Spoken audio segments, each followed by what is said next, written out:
Hello everybody, this is Naturalist James Anderson from the Marion County Park District. And right now I am looking at a sadly deceased ash tree that was unfortunately killed by the emerald ash borer. You might be asking yourself, how do I know that it was attacked by the ash borer? If you look real close, see all those really neat, unique squiggly lines.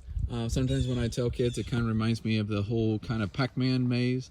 Unfortunately, the beetle larvae did that damage, and as you can see, did it all to basically to the very top and cut off the nutrient water supply, and this tree did not make it.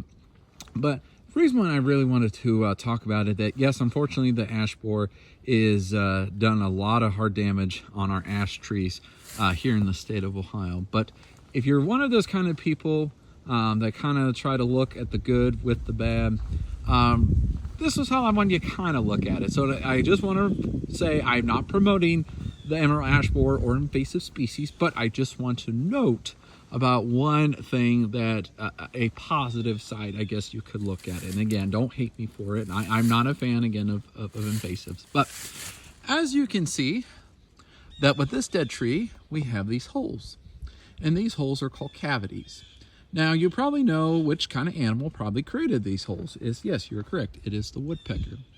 So having these dead and deteriorating trees means that we have more opportunity to see a lot of wildlife utilizing trees for homes. And, you know, with you having these trees available, things like squirrels, small mammals, birds, reptiles, amphibians, other insects will utilize this and make it a home.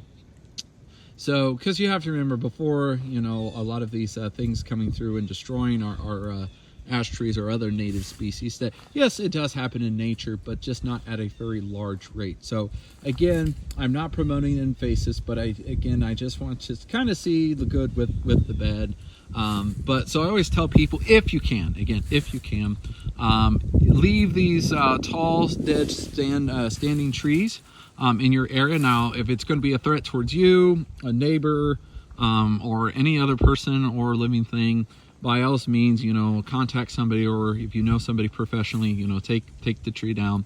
But if it's way far away for any type of structure, again, leave it, because again, we saw the big cavities, but we see a lot of these little other small holes, probably again caused by woodpeckers. Some of them may be caused by insects. So, but yeah, this, even though a dead tree, is still supporting life.